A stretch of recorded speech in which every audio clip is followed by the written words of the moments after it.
Good evening. My name is Brett Stalkup. Welcome to Choices Podcast. You can find us at choicespodcastofficial.com or on our Facebook page, Choices Podcast Official. We encourage you to ask questions with comments on the broadcast via Facebook or YouTube. You have choices in your professional, business, and relationship part of your life. We're here to help you in your journey and help you make better choices. And so, with that being said, we have a great guest tonight. He's awesome. We're going to introduce him in a minute. And with that being said, you know my co-host, Carcass John. Carcass, how you doing? Doing great, Brett. This is one of my favorite times of the week when we get to do this. And we do have a great guest. I'm excited. Yeah, he's awesome. He's got a great story to tell. Anyways, so have you picked a song for us? I have. And once again, I'm kind of going out on a limb here. I'm trying something new. I'm exploring all genres of music. This is by a band called Killing Joke. And here it goes. It's Sea of Hurt, I feel the waves of pain. Just that initial line. I've had that feeling so many times before. Say it again. Say it again. I missed it. Sea of Hurt, I feel the waves of pain. Okay. And now the tide comes in again. I'm caught in a vicious cycle of despair. Give you the courage to face another day. Oh, sing a song of joy. Sweet childhood, never desert me. A time for celebration. Overcome with a sense of elation. I'll never let you get to me. Survival is my victory. Time for celebration. Overcome with a sense of elation. Whoa. That's over my head, dude.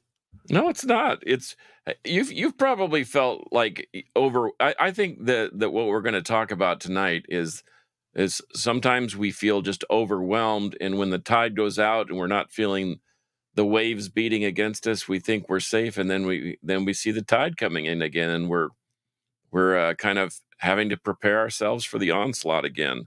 But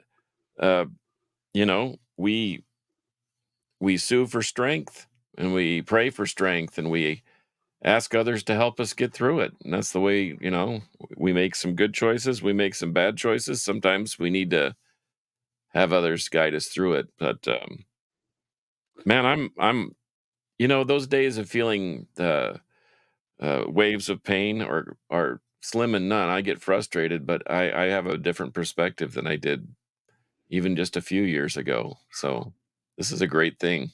Hey, look, let's go ahead and get our guest on because he needs every minute that we can give him. We have our guest was a pitcher with the Washington Nationals, and he's a Major League Baseball player. But you know what? I talked with him yesterday. He ain't about baseball. He has got such a passion for helping people live their life. He's written a book, which you can get on Amazon, about perspective, perception, and perseverance. And I said, John, it's all about the 3P, man. 3P. I have to break it down because I'm a simple dude from South Irving, man. You can't be telling me perspective, perception, perseverance. But anyways, with that being said, I'd like to introduce John Patterson. Awesome dude. How you doing, John? Hi, guys. Thank you for having me on. I appreciate everything for you allowing me to be here. Well, we're glad you're here. So tell us about your book and what it was like to write a book. It was a great experience. I had no idea about writing a book. I had some amazing people that could help me, and my wife helped me, and I think I rewrote it probably a dozen times. I'd write a chapter and I'd start over and I'd write it again until I felt like, okay, this is how I want it. But it was therapeutic for me. I had a lot of things I wanted to say. I had a lot of internal turmoil that I wanted to release and just get rid of, things that I felt like I was holding on to, and secrets that I felt like I was holding on to. And I was like, I have to let this go. So my therapy was, I'm going to put it on paper and I'm going to try to help as many people as I can through my story. Wow. So I asked you earlier, tell us a little bit about your history, about your story. Yeah, so I grew up in a baseball family. My dad was a second round pick, played 8 years with the Baltimore Orioles. My mother was his high school girlfriend and lived that life with him. And growing up, I heard stories about my father. I grew up in a small town in East Texas and had an older brother. So I was always a younger brother tagging along. And, I learned a lot at a young age. By the time I was 9 years old, my dad came home from work one day, and I sat on the tailgate of the truck with him in our driveway, and I said, "Daddy, I want to be a Major League Baseball player when I grow up." And he said, "Well, these are the things that you need to do. These are the things you need to focus on." I said, "Perfect, let's do it." Well, each year I got better and better, and I noticed I had a talent. I noticed that I was opening eyes. I was having a lot of success. By the time I was 14 years old, the New York Yankees were sitting in my living room, and the Atlanta Braves, and these guys started following me everywhere I went. And there just became, there was one, and there was two, there was, all these scouts just everywhere I went, everywhere I pitched. And yeah, by the time I was 16, 17 years old, I had 75, 80 scouts at the games I would pitch in high school and in the summer.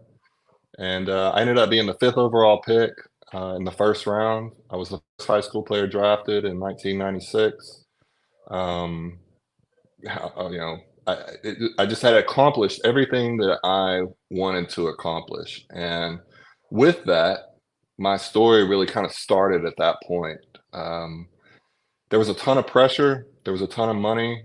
There was a little bit of turmoil with me and my father. My dad was a very loving but somewhat controlling man, and I didn't know how to deal with that. I didn't mature quick enough to deal with that, and he didn't allow me enough rope to go and be on my own. And so there became some friction there in our relationship, and that caused me to pull away from my family a little bit. And so I just was in this world of stress, and I felt very alone.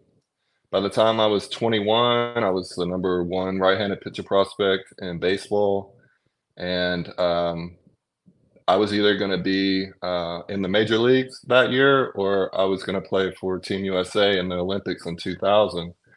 And I was on the 1999 Pan Am team. Were the first professional players to be allowed in baseball for the Olympics. So it was an amazing experience. And so I had all these things going for me, but at the same time, I was very unhappy. I was a very sad guy. I was very moody, and I just couldn't really find happiness because of the lack of perspective, the lack of perception. And I had the perseverance, but I didn't understand it all. I was just a young man thrown into a world very early, and I had an elbow injury. I at the worst time of my life, I lost my career, I lost my family, I really lost everything. I fell into depression. I lost my routine, I lost my teammates.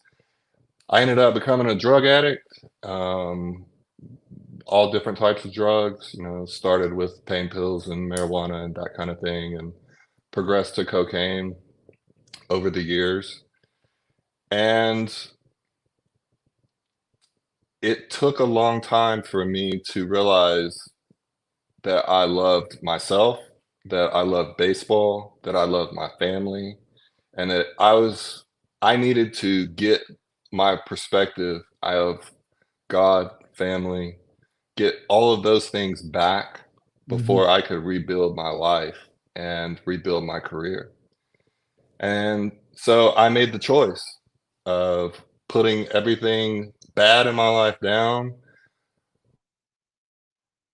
asking for help, being accountable for my actions, and putting my life back together. And everybody was there for me when I started asking for help. And so that's really what the book is about. It's about life. It's about having success, having failure, making good choices, making bad choices, and asking for help. And ultimately, I was able to pitch many years in the big leagues. Had my best year in 2005 with the Washington Nationals, and unfortunately had another elbow injury that ended my career. But yeah, it's just a story. It's a story of a lot of sadness, but it's also a story of overcoming and really That finding what's important in life, not the day-to-day successes and failures, but really truly what's important. we were Carcass and I were talking to you before the show and talked to you about perception. How did you grab that word out of your heart to write about it? Yeah. So when I first started writing, that word really wasn't something that I was writing a book around. It was it was a word that all of a sudden started showing up in my writing.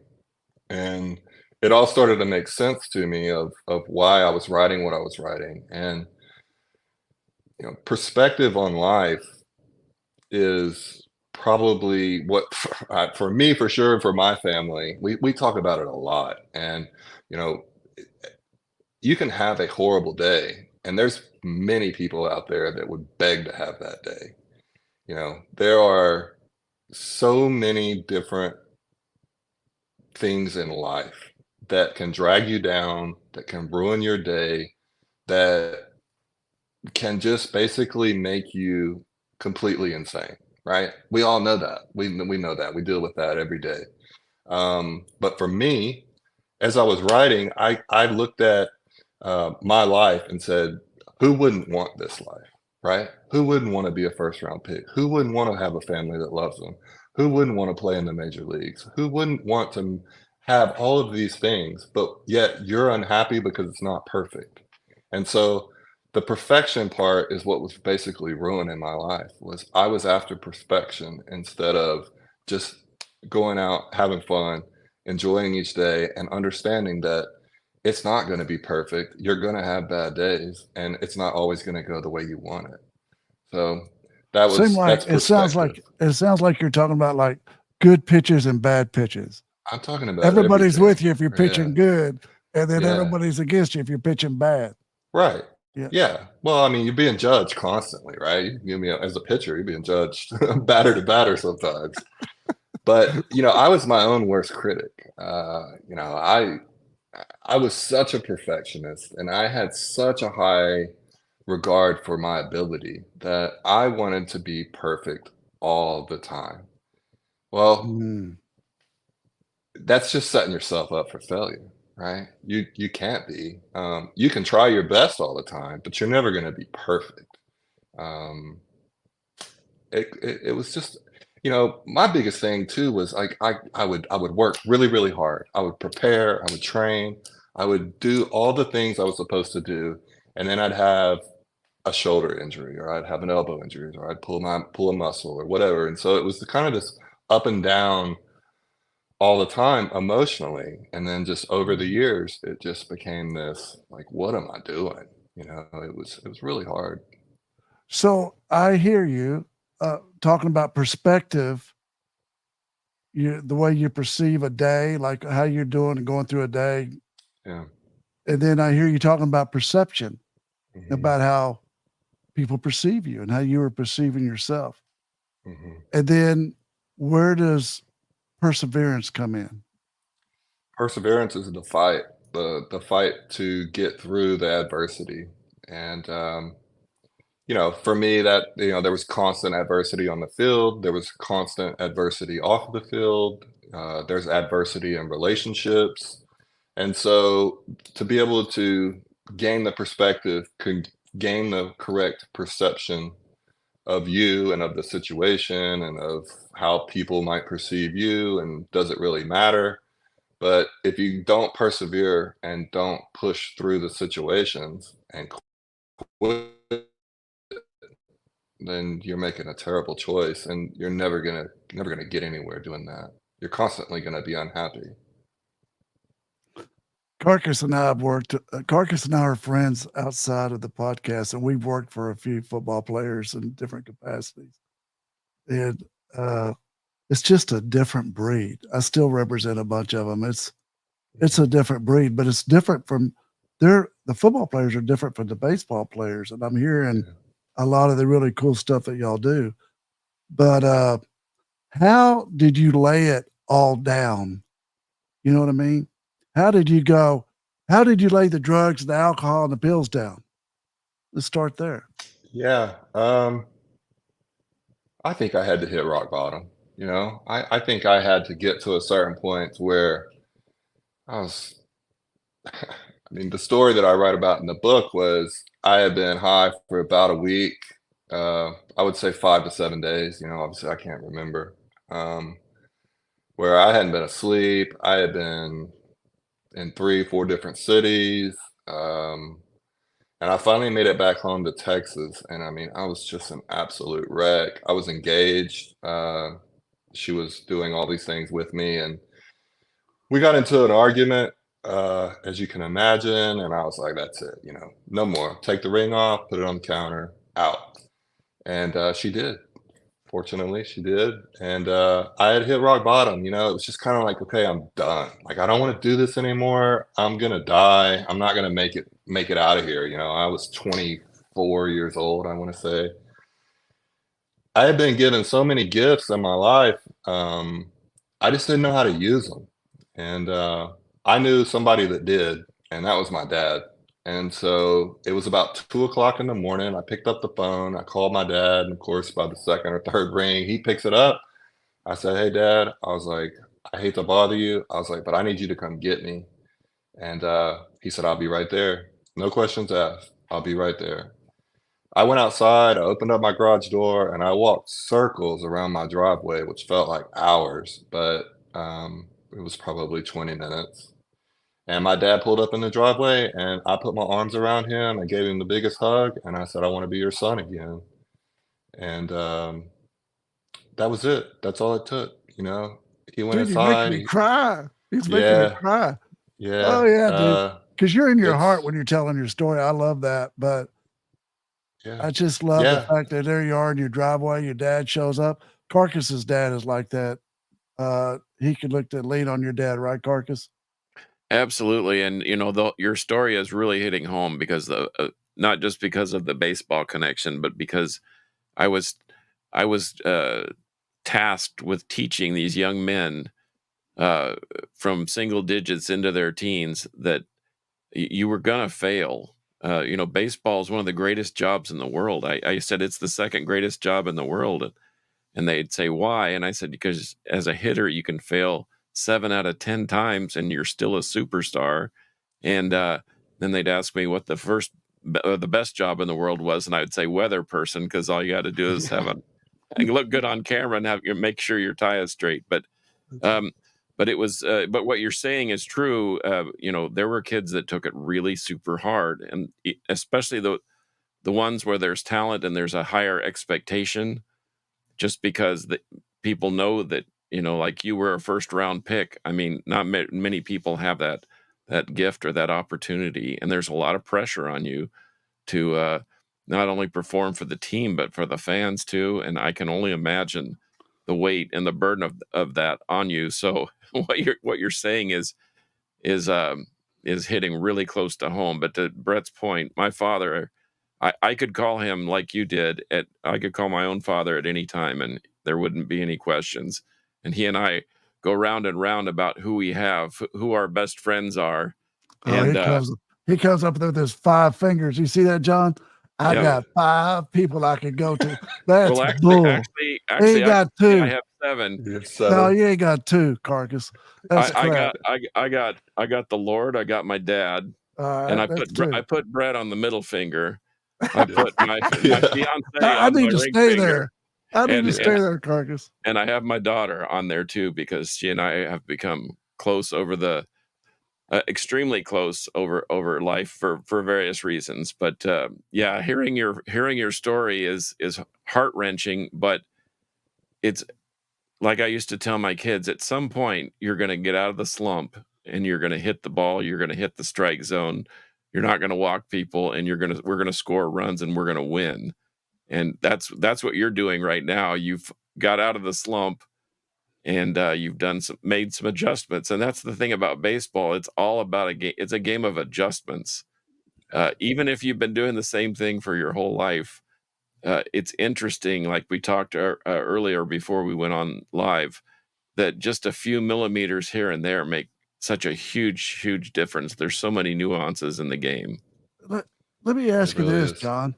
Yeah. So, being a pitcher, dude, you're all in your heart. That's what I wish you lived here, because I'd be your friend. Seriously, because I cry at the drop of a hat. But it sounds like being a pitcher, you have to live in your head. You have to Yeah. you know what I mean? And then you had to lay it all Very down. analytical. Yeah, I have a very analytical brain. Yeah. It comes across that way. That was something that I didn't understand about myself either. You know, like if I could have understood that about myself earlier in my career, earlier in my life, you know, maybe I could have made some adjustments, right? But I could get so analytical and I could break things down so much that I would go out and pitch a really good game. But because I was analyzing it so hard, I could only see the failures and I couldn't see all this, or I could see them, but I didn't focus on them. It's perspective, perception, right? Yeah, it is It's perception. just this constant battle, internal battle. My battles were not with batters. My battles were internal and they were with me. Sometimes they were with umpires, but mostly they were with me.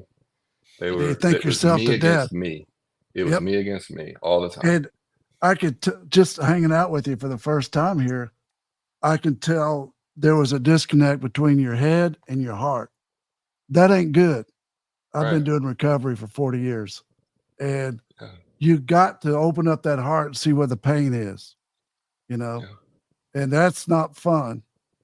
But it sounds like Right. it started on the driveway with your Absolutely. dad. Yeah, So where'd you absolutely. go? Dude, come on, man. Yeah. The channel changer. Where'd you go from there? Yeah, so,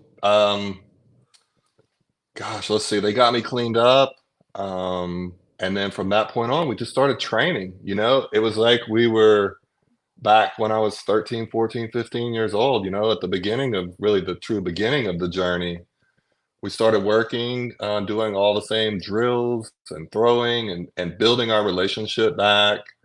You know, I could be honest about me and what I had been through and what I was going through because we really hadn't had good conversations in years because I was so ashamed of where I was and I felt like I had let him down and he didn't know how to talk to me without telling me what to do, which I didn't want to hear that, as you can understand. You know, it was just this, we couldn't ever get on the same page until I finally just laid it all down. And the other thing that needed to happen, right, is you need to change people, places, and things. Yes. So it's kind of like, well, I love it. I'm about to leave Texas and I'm about to go back to Arizona, which is where all this happened. And that's not good, right? Like the best thing that needs to happen for me is I either need to get released or I need to get traded.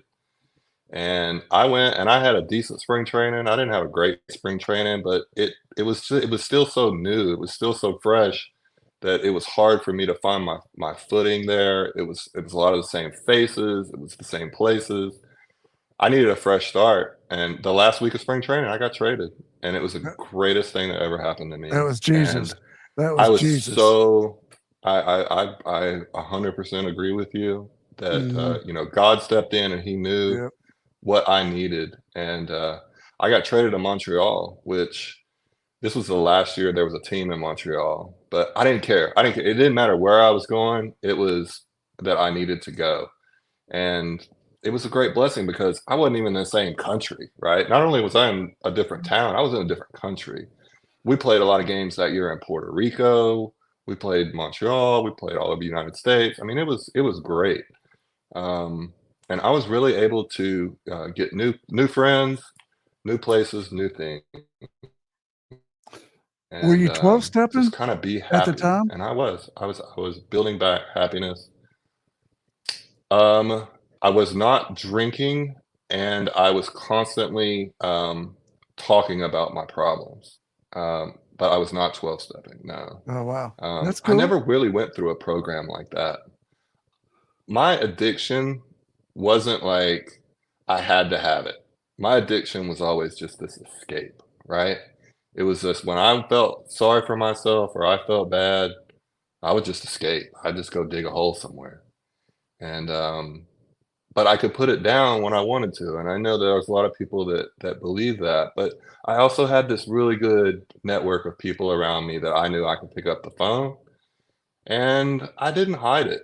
That was probably the biggest thing that helped me was I just didn't hide it. I didn't hide my problems. A lot of people already knew, but I talked to the training staff. I talked to teammates. I talked to my parents. I talked to the general manager. Right? Like everybody really kind of knew, and they were there and very supportive of me, um, which helped me stay clean, stay active, and stay positive more than anything.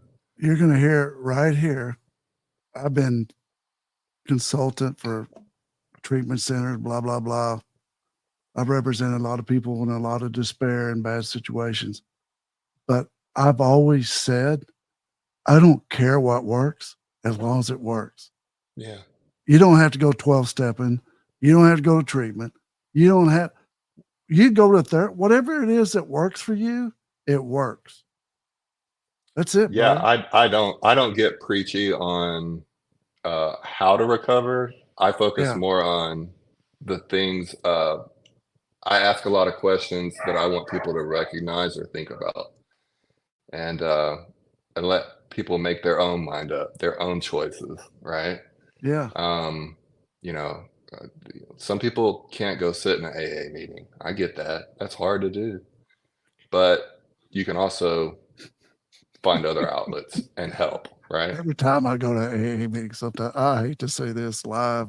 Oh, but I used to have to go. This old man made me go to the White House in Dallas. Have you ever heard of that place? It was divided 4 tables, 2 on the left and 2 on the right. And the one on the left was non-smoking, and the one on the right was smoking. And I'm Right. like, Bobby B, if you don't get me out of here, I'm gonna beat somebody up. This Yeah. is not good for me to be in here. No. Anyways. So No, that was never good for me either. what do you want to tell our wonderful audience about perseverance, about winning life, not about baseball, but winning in life?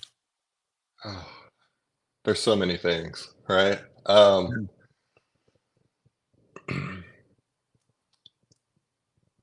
Success and failure is something I talk a lot about of how you define success and how you define failure. And I, the best way that I found how to deal with am I having success or am I having failure is am I learning or am I not learning, right? There's 2 kinds of people in the world. There's people that learn from other people's mistakes, and there's people that learn from their own mistakes. And then I guess there's a third person. There's people that don't learn at all. Um, and there's a lot of them too, Yeah. right? Yeah. But I was a person that I wanted people could tell me stuff, and I was like, you know what? I think I could do it though, right? And then I had to go learn whether I could or I couldn't, but I learned from that mistake somehow, some way.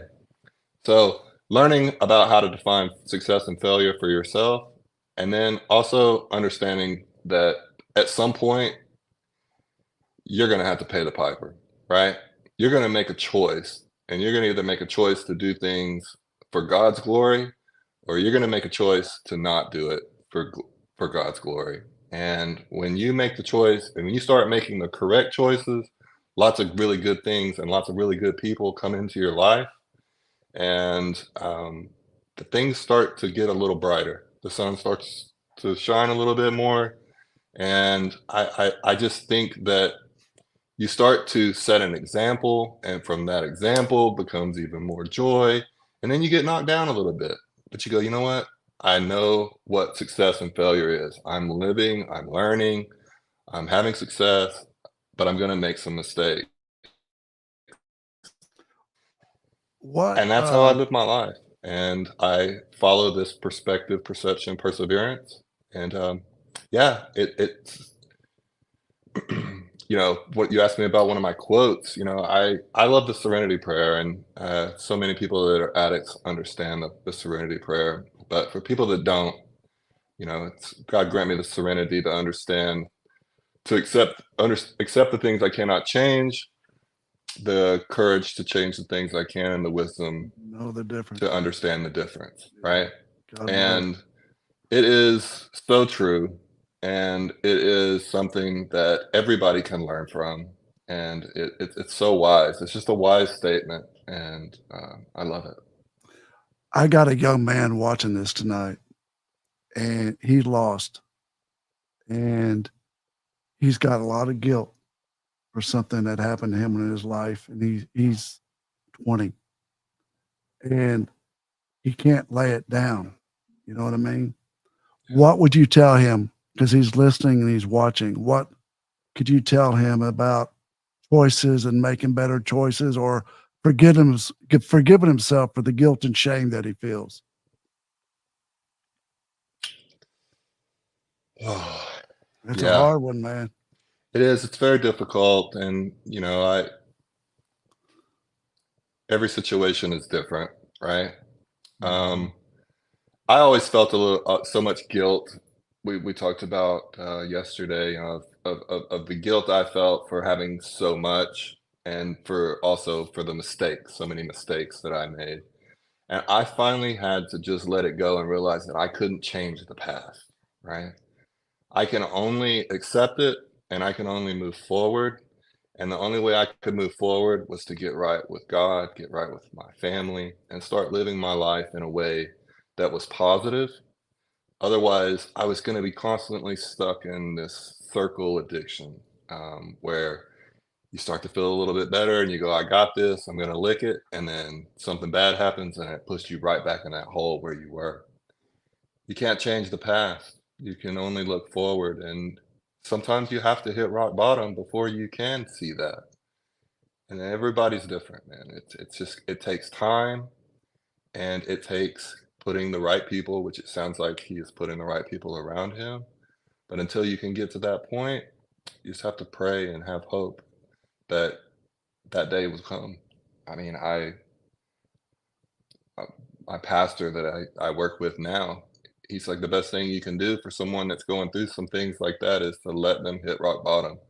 The more you try to help them, sometimes the worse it gets. And I hate that, but there's so much truth in it too. Yeah, I agree. That's awesome. Your heart, you found your heart. Yes. God cleaned you up, ran you through the car wash. You got out on the other side. He said, John, I'm going to use you to make an impact on a whole lot of people out here. That's what I try to do, and it is for God, you know, it's It for is. God's glory, not mine. I agree. It's awesome. Carcass, I'm dude, I'm he's just awesome. I'm just thinking and basking in this because this is really, like I said, this is hit really close to home. And to your point, I had a martial arts instructor tell me once that the best way to learn is to teach. And I thought, Yes. well, that's weird. If I don't know anything, how am I supposed to teach? But to your point of being a good example and excelling at something to put yourself in a better place to be a good example, I think that's what you've done, and it's pretty awesome. And like How you did, said, Yeah. John, how did you start making the positive steps forward? How did you go, okay, I need to do something positive to keep my, I call it my journey on life, to keep my choices positive? How would Yeah. you hold yourself accountable? Um, my wife was a big part of that, my family, which I've spoken about. Um, I think my career was something that it was just the beginning of my story. It wasn't my whole story. But when my career ended, I didn't have anything else I wanted to do. I didn't I never had a plan B, right? And I don't know if that's a good thing or a bad thing. But when I realized like, well, what do I want to do? I'm 30 years old and I'm retired. I don't have to do anything, but my goodness, you got to do something with your life. Well, that's when the book started becoming an idea.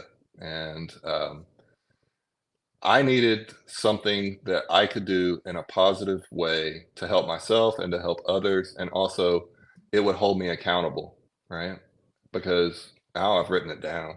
And so I'm going to live this. I'm going to live this the way that I wrote it and the way that I try to help people.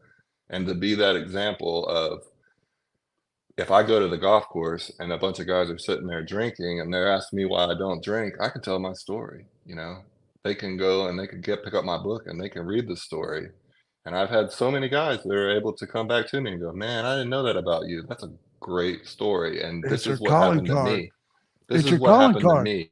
Let Yeah. me tell you what happened to when I was a young kid and this and that." And it just kind of opens doors. And then that again, it holds me accountable and it keeps me on the path that I want to be on, where I can be the example, one, that my wife will be proud of me, and two, that I can set the example for my son and open up his heart and let him lead with his heart because I've set the example for him. Yeah. That's awesome. That's awesome testimony. I was saved by a preacher named Tommy Nelson. Have you ever heard of him in Denton Bible? I He's have not. he was quarterback in North Texas.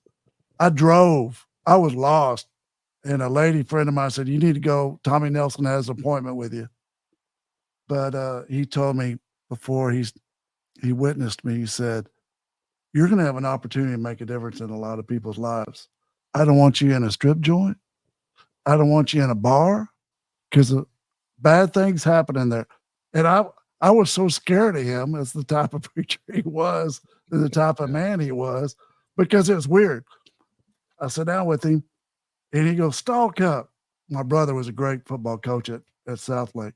"Yeah, stalk up." He goes, "Your dad was the president of Booster Club at Irving High School." He reached back, pulled a hat from the Irving High Tigers, when my dad was the president of Booster. That like scared me to death because I was lost. But he told me that stay out of bars, stay out of drip joints, and I was scared to death after that. I never go in them. And it's funny because Yeah. people, even your friends, still after 35 years of being sober, "Hey, you can have a beer now. You've been sober 35 years." My wife said, "No, he can't." Yeah. I got good people around me too. Good old Greek gal. Yeah. Anyways, Yeah. dude, It's your important. story's awesome. So Thank where you. can our listeners buy your book? Off Amazon? You can go to my website. My website's called perspectiveagent.com, and then you can buy it off of Amazon as well. Um, if you buy it through my website, I will personalize it. I will sign it for you and send it off to you. So, That's yeah, awesome. I also, you can send me emails through the website as well. That's cool. Everyone's going to do it. So what do you want to say about how your book and how perspective, perception, and perseverance comes into play with choices that people make every day in their life? Yeah, everything's a choice. Choices and control. You can control three things. In my way of thinking, you can control three things. You control your actions, your reactions, and your emotions.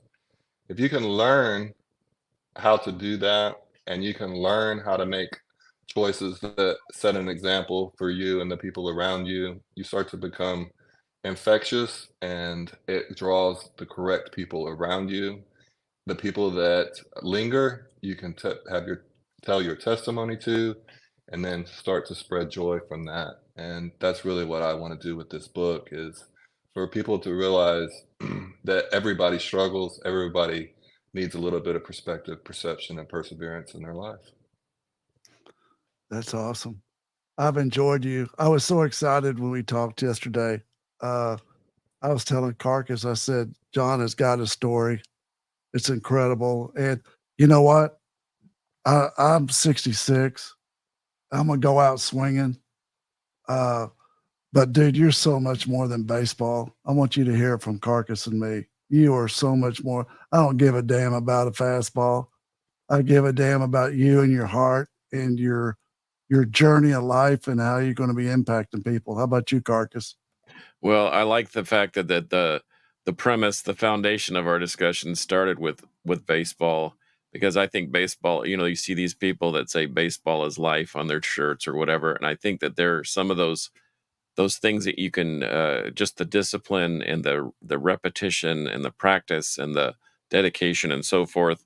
But I always would tell my kids that you can take those principles and apply them to your daily life outside of the sport. And I think that some of those things that you did, and with you and your dad getting back to your roots, I think that's just an imperative. And it's been a real joy to just listen, just to sit back and listen. I honestly, I didn't think I was going to say a whole lot, so I won't. But you've been a real joy to have on, and I appreciate your time. Yes. Thank you so much. I've So enjoyed it. I asked him for his favorite quote. We always like to end our show with a favorite quote. And yesterday, dude, you know how many times I've said that quote? I had my wife laughing so hard because it's true. Just in order to get going in life, I try to get my law firm is about getting people to first base. That's it. That's all I want. I got to get them to first. If I get them to first, somehow they'll get to second. But I was saying the quote's about when you're in an attic and you're in that boom, boom, boom, boom. That's your inner child all inside you going boom, boom, boom, boom, boom, boom, boom, right? And you got to find the mature side of your brain, however that's going to kick in for you and handle your dopamine levels and all that kind of stuff. But anyways, this quote says that. This quote is all about staying mature, and it's going to be okay. Everything's going to be okay. I said, what's your favorite quote? He goes, sometimes you win, sometimes you lose, sometimes it rains. That is the most awesome quote ever. I love it. Yeah, it's John, also one of the greatest movies ever made. Bull Durham, But so true. God. Yeah, it's true. You can live by it. So hang in there. We're going to finish the show and we're going to exit out of here. We're going to talk to you some more. Okay. Thank you, people. Thank you for listening. Please go to choicespodcastofficial.com and like our video. Please go to Facebook and like us there. And also on Instagram. Like us on Instagram, and we appreciate you. And y'all have a great night and live your life and go down the journey of life with positive hope. Thank you.